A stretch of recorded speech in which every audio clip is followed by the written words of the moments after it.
So my name is Stan Owens, and the only candidate with construction experience, and will champion demolition and resurfacing in Ward 2. Thank you. Thank you, Mr. Owens. And now we will excuse me, have a rebuttal from each of the candidates using the balance of their time. Ms. Griffin, you have 1 minute and 15 seconds. Thank you. I'd just like to say my platform is built on fundamentals. The first being, if I'm elected, I have the good fortune of being elected councilperson of Ward 2, my first order of business is to go out and genuinely, diligently seek businesses to come into Ward 2. For a fact, I know that businesses attract people. When you attract people, people are looking for housing, affordable housing. They want to be able to go to work and not have a commute. It would be nice if they could even walk to work.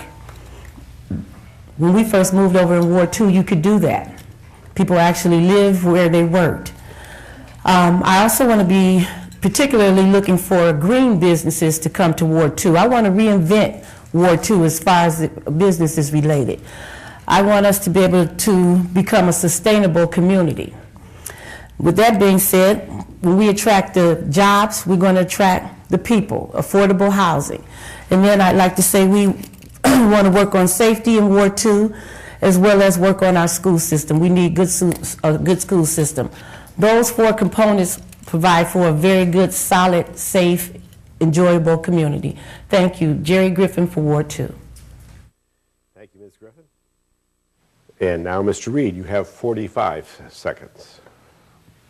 Well, I forgot to say that I'm Councilman Zack Reed, and I am running for councilman in Ward 2, and I approve this message. Thank you, Mr. Reed. And now, Ms. Henley, you have 1 minute and 45 seconds. Thank you. My committee is named the Committee to Empower Clevelanders. The power is within Ward 2. I look to work with Ward 2 to ask you to use your power, to let's start working in the schools. There's a saying that the community is known by the schools it keeps. Once we start working with the schools, that will bring our youth into the picture. We need to start involving our youth in the solution, because they will be a part of the community once we have moved away or passed away. We need to let them know that this community is for them and that they should help to rebuild this community. I bring strong leadership, decisive leadership, effective leadership, and smart leadership.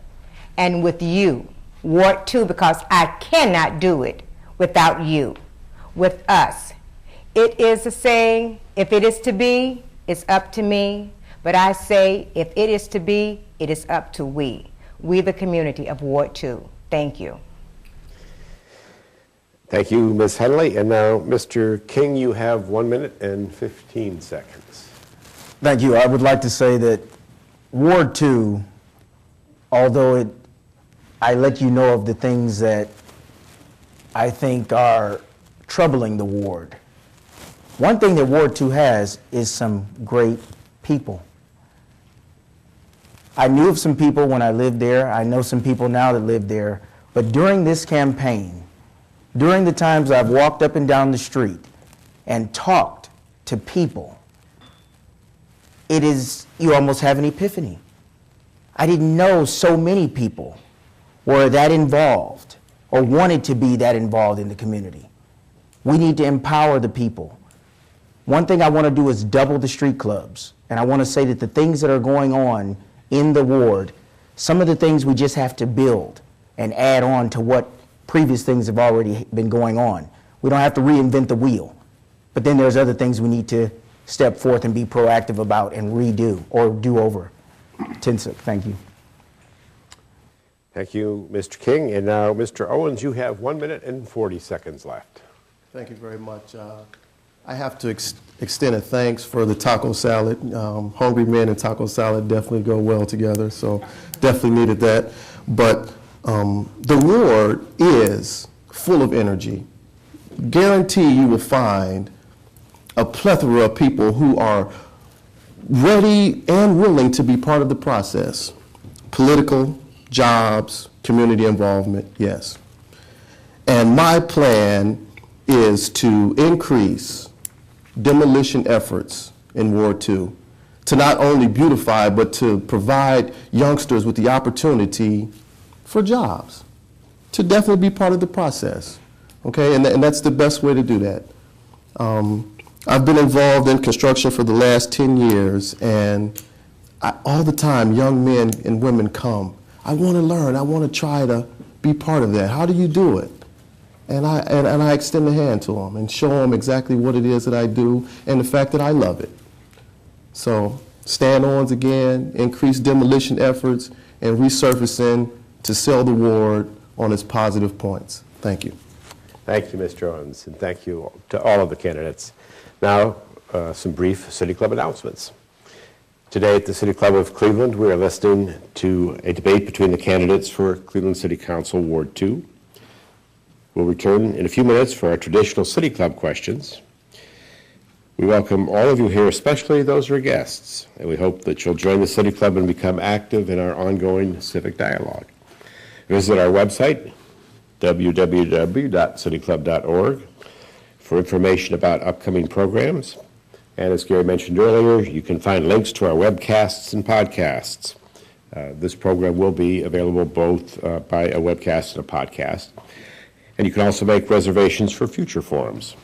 Tomorrow, we will have a debate between the candidates for mayor. And you need to make a reservation immediately after this program if you're interested in coming. And as one of the candidates mentioned, Election Day is 1 week from today, September 8th. And we certainly hope every one of you will vote. Now we would like to proceed with the question and answer portion of our debate, and holding the microphone today is City Club Assistant Development Director, Marcella Brown. I have some rules for these questions. There'll be questions if a question is addressed to a specific candidate, it will be answered by that candidate with a 1-minute limit.